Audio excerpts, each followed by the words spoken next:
Do we understand why the Met has changed its stance on the publication of Sue Gray's report?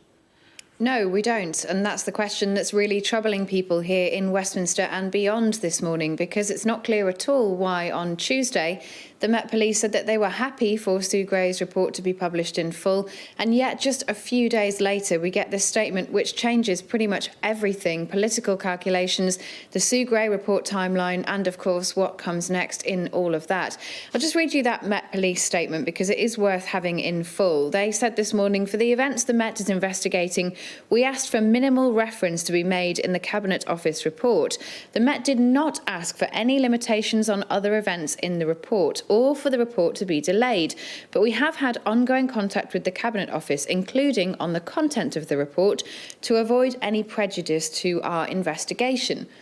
Now, the Met has actually been asked why they have changed their stance, and at the moment they have no formal comment to make on that. They have indicated in that statement that they believe there could be potential prejudice, but legal experts will tell you that most of the offences that they are said to be investigating are so-called summary offences, which would only involve a fine. So it's very hard to see how that would be prejudice because, of course, there is no jury trial. There is a potential for other things to be uncovered, but I think those waters are quite muddy. There's some confusion here about whether actually this is more a communications problem. It's more a problem coming from the Met Police. Perhaps they haven't quite got themselves in order.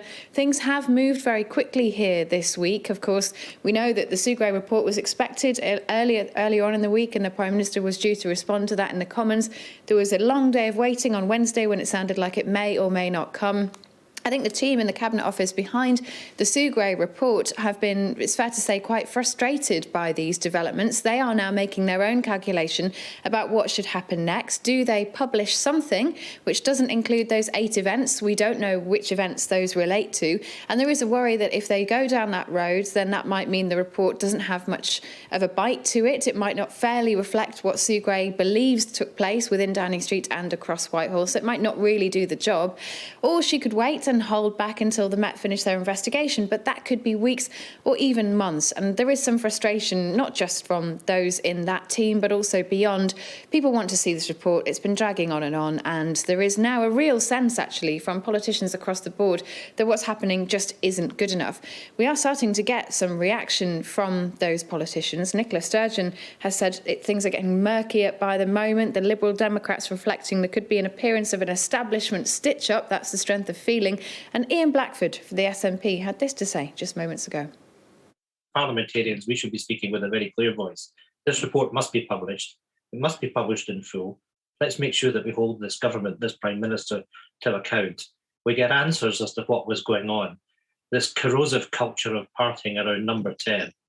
Let's make sure that we hold this man to account. And I mean, I'll say to colleagues right across the House, particularly Conservatives, they have the power to remove this man. This can't go on any longer. This is an attempt at what appears to be a whitewashing effort. The only one that wins, as I've said, is Boris Johnson.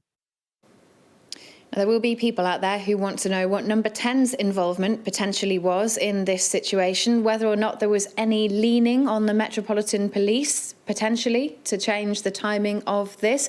There has been a question posed of the Prime Minister's official spokesman this morning at the lobby briefing that we have for journalists. That, of course, happens every morning. They have said that they believe it is not the case that there was any intervention by Number 10 with that process, and that it's for the Cabinet Office to liaise with police. But at the moment, as you asked me at the very start there, why has there been this change from the Met Police? We just don't know. And there are many people now who suggest that actually that is the key question that needs answering today, because it has huge ramifications for the politics here and for how things look, whether or not the Met Police is doing its job properly.